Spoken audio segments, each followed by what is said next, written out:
संभाषण करें आदरणीय राजेश कुमार सिंह जी।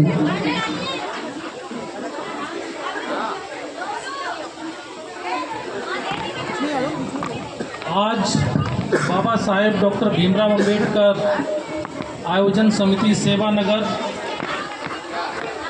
का बहुत बहुत हार्दिक धन्यवाद करना चाहता हूं मैं कि उन्होंने विश्व रत्न बाबा साहेब डॉक्टर भीमराव अंबेडकर के 134वें जन्मोत्सव के अवसर पर मुझे यहाँ आमंत्रित किया और ये शुभ अवसर प्रदान किया।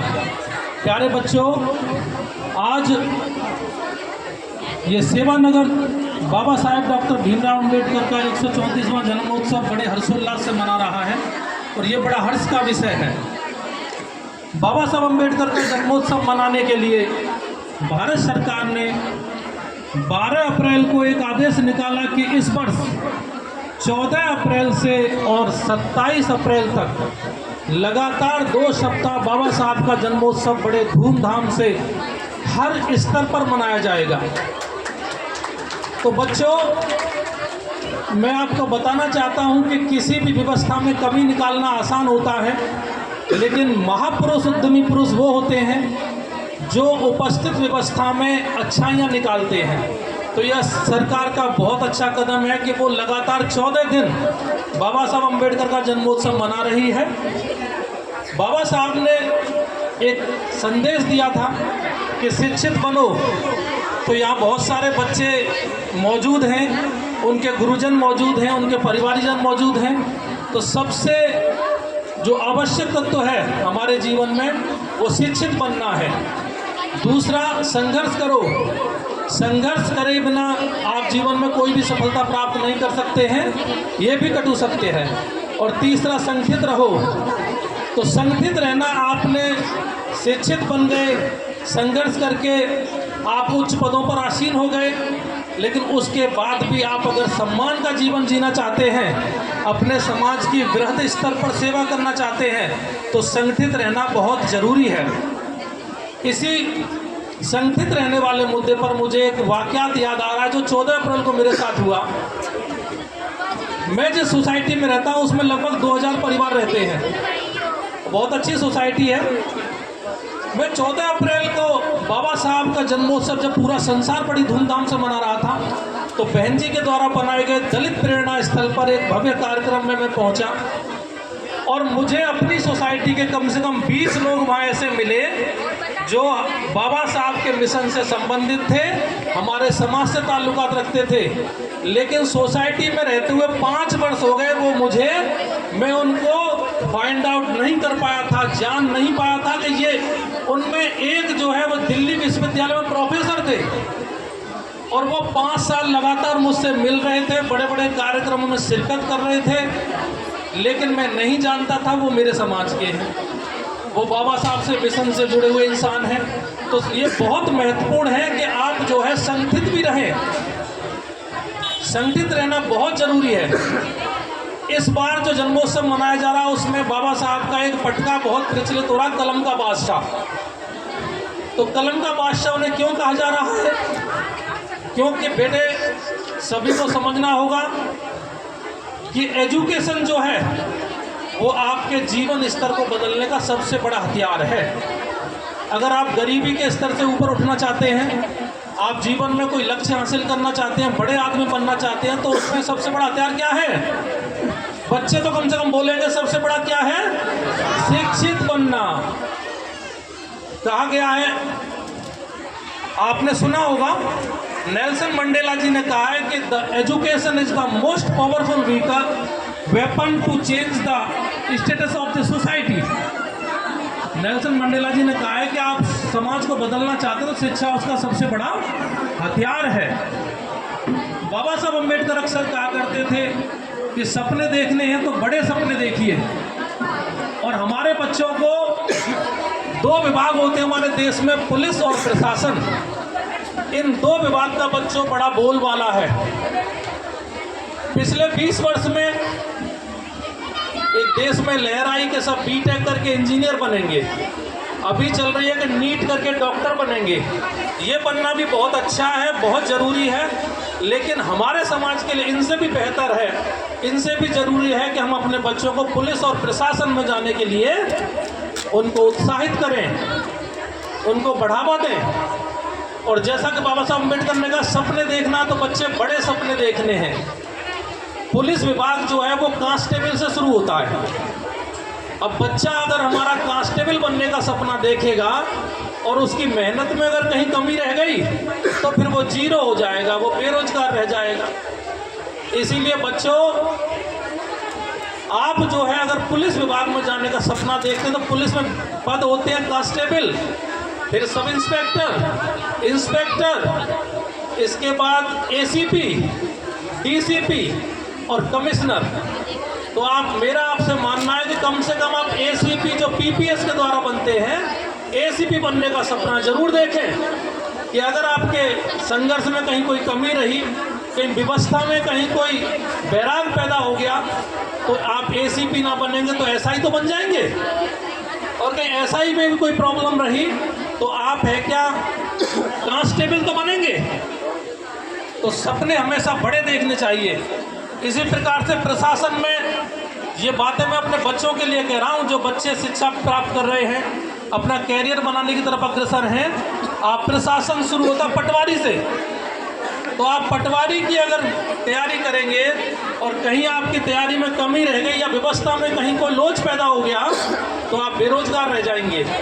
पटवारी से ऊपर आता है कानून गो, कानून के से ऊपर आता है नायब तहसीलदार, उससे ऊपर आता है तहसीलदार, फिर आता है एसडीएम, और एसडीएम के बाद आता है एडीएम, और एडीएम के बाद आता है डीएम। अब बच्चे सारे हाथ खड़े करेंगे, कौन कौन डीएम को जानता है? कौन कौन बच्चे ऐसे जो जिलाधिकारी डीएम के बारे में जानते हैं? डीएम बच्चों आधुनिक युग का जिले का राजा होता है। प्राचीन काल में जैसे आपने सुना होता वो राजा वो राजा वो राजा। अब हमारा देश बाबा साहब अम्बेडकर के द्वारा बनाए संविधान से चलता है, और संविधान के तहत हमारे देश में लोकतांत्रिक व्यवस्था है। लोकतांत्रिक व्यवस्था में एक जिले का राजा जो है वो डीएम होता है। जैसे आप गाजियाबाद में रहते हैं, गाजियाबाद एक जिला है, तो इस जिले का राजा कौन है? डीएम है, जिलाधिकारी है। उस जिलाधिकारी के पास वो सारे अधिकार हैं जो पहले राजाओं के पास होते थे। जिलाधिकारी चाहे तो अपने आदेश से किसी भी नियम कायदे कानून को जिले में लागू कर सकता है। तो आप जो है डीएम बनने का सपना ना देखें तो एसडीएम बनने का सपना जरूर देखें कि एसडीएम में कहीं कमी रही तो आप नायब तहसीलदार तो बन पाएंगे, नायब तहसीलदार में भी कमी रही तो आप पटवारी जरूर बन जाएंगे। और पटवारी भी, जैसा कि मेरे महानुभाव सभी जानते हैं, पटवारी भी गांव का राजा होता है, और पटवारी की कलम में बड़ी ताकत होती है। तो बच्चों, इसी के साथ शिक्षित तो बनना ही है, शिक्षित बनने के साथ साथ चालाक बनना भी आजकल बहुत ज़रूरी हो गया है। आप शिक्षित तो बन गए पढ़ लिख के, लेकिन चालाक नहीं बने तो भी आप फेल हो जाएंगे। आप सभी बच्चों ने एकलव्य का उदाहरण जरूर सुना होगा। एकलव्य हमारा बहुत बड़ा योद्धा था, बहुजन समाज का नायक था, और उस समय उससे बड़ा नायक पूरे देश में कोई नहीं था। गुरु द्रोणाचार्य का नाम सुना होगा। गुरु द्रोणाचार्य थे, राजकुमारों को शिक्षा देते, उच्च कुलीन लोगों को शिक्षा देते थे। एकलव्य जब शिक्षा मांगने गया तो उसने अपनी कला दिखाई। द्रोणाचार्य बहुत प्रभावित हुए, लेकिन संकित भी हो गए कि ऐसी तो मैंने अपने युवराजों को भी शिक्षा नहीं दी है, इतनी योग्यता तो अर्जुन भी धारण नहीं करता है, ये कहाँ से आ गया? उसको वो अपने गुरुकुल में प्रवेश देना चाहते थे, लेकिन फिर तुरंत बात वहीं आ गई, जाति पे आके अटक गई। उनसे पूछा तुम किस जाति के हो? एकलव्य ने बताया कि भील जाति से हूँ। तो तुरंत उनका है क्या, प्रवेश तो दिया ही नहीं। लेकिन बाद में आप सभी जानते हैं कि जब एकलव्य बहुत बड़ा धनुर्धर बन गया तो उसका अंगूठा भी है क्या द्रोणाचार्य ने चालाकी से कटवा लिया। अच्छा, अंगूठा कटवाया था वो कौन से हाथ का था? कौन बच्चा बताएगा? सीधे हाथ का अंगूठा कटवाया जिससे वो धनुष ना चला सके। तो ऐसे द्रोणाचार्य बच्चों आज भी बहुत सारे मौजूद हैं। पिछले साल की बात है, एम्स का रिजल्ट आया था। एम्स आप जानते हैं मेडिकल का देश का सबसे बड़ा संस्थान है। उसका रिजल्ट आया था। तो हमारे समाज के बच्चे जो रिटन एग्जाम में 70% मार्क्स ला रहे थे, 75% ला रहे थे, एक बहुत बड़ी लिस्ट थी, उन्हें इंटरव्यू में केवल 50% और 40% या केवल पासिंग मार्क्स 33% नंबर दिए जा रहे थे। तो ऐसे एक आजकल भी द्रोणाचार्य बहुत मौजूद हैं। तो हमारे बच्चों को शिक्षित के साथ साथ क्या बनना होगा, चालाक भी बनना होगा। ऐसा द्रोणाचार्य अगर मिलता है तो उसे अंगूठा काट के नहीं देना है, क्या देना है, लाठी उठा लेनी है उसके लिए और उसको सबक सिखाना है। तो इसी प्रकार के जोश की मैं अपने बच्चों से उम्मीद करता हूँ। बाबा साहब अम्बेडकर का योगदान आप समाज में जानना चाहते हैं तो बाबा साहब अम्बेडकर वो महामानव थे जब बौद्ध धर्म दुनिया के लगभग 50 देशों में क्या मुख्य धर्म बन चुका था। हमारे देश की जातिगत व्यवस्था के कारण वो बौद्ध धर्म यहाँ से विलुप्त होने के कगार पे था। तो बाबा साहब अम्बेडकर वो महामानव थे जिन्होंने बौद्ध धर्म को यहाँ पर जिंदा किया और प्रत्येक व्यक्ति को या प्रत्येक नागरिक को समानता का अधिकार दिया, चाहे वो पुरुष हो चाहे वो महिला हो। इसके बाद आज जयंती के अवसर पर मैं मान्यवर कांसीराम जी को भी याद करना चाहूँगा कि बाबा साहब अम्बेडकर का मिशन जब देश में विलुप्त होने को कगार पर था तो मान्यवर कांसीराम जी ने उस है क्या बाबा साहब के मिशन को जिंदा किया। इसी अवसर पर मैं अपनी शेरनी बहन कुमारी मायावती को भी याद करना चाहूँगा कि जब मान्यवर कांसीराम जो इन्होंने संघर्ष किया था उस संघर्ष को जब अम्लीय जामा पहनाने का समय आया तो बहन कुमारी मायावती ने इस प्रदेश का, देश का जो सबसे बड़ा प्रदेश है, सबसे बड़ा सूबा है, उसकी 4 बार मुख्यमंत्री बनकर हमारे समाज को गौरवान्वित होने का मौका दिया और ऐसे ऐसे स्मारक अपने समय में बनाए, ऐसी ऐसी योजनाएं लाई कि हमारा देश, हमारा समाज आप जी भी उन पर गौरव महसूस कर रहा है। आपने देखा होगा सभी ने, नोएडा में बहुत शानदार दलित प्रेरणा स्थल बहन जी ने बनवाया। लखनऊ में बहुत बड़ा अंबेडकर पार्क बहन जी ने बनवाया। तो मैं तो कहना चाहूँगा अभी जो हमारी सत्ताधारी पार्टी है नोएडा में 14 अप्रैल को कार्यक्रम कर रही थी बाबा साहब का, मैं भी उसमें अतिथि के तौर पे आमंत्रित था। तो उस पार्टी को जो दुनिया की सबसे बड़ी राजनीतिक पार्टी है उसको भी अपना कार्यक्रम करने के लिए बहन जी के द्वारा बनाए पार्क में शरण लेनी पड़ी थी। और मैं लखनऊ में भी कहना चाहूँगा कि जो पार्टियां राज कर रही हैं, कुछ दूसरी भी पार्टियां हैं, वो भी जब है क्या अपना कोई सभा करती हैं और जिस सभा में बहुत ज़्यादा लोगों के आने की उम्मीद होती है, लगभग 5 लाख 6 लाख, तो उनको भी बहन जी के द्वारा बनाए हुए इको क्लब की शरण लेनी पड़ती है।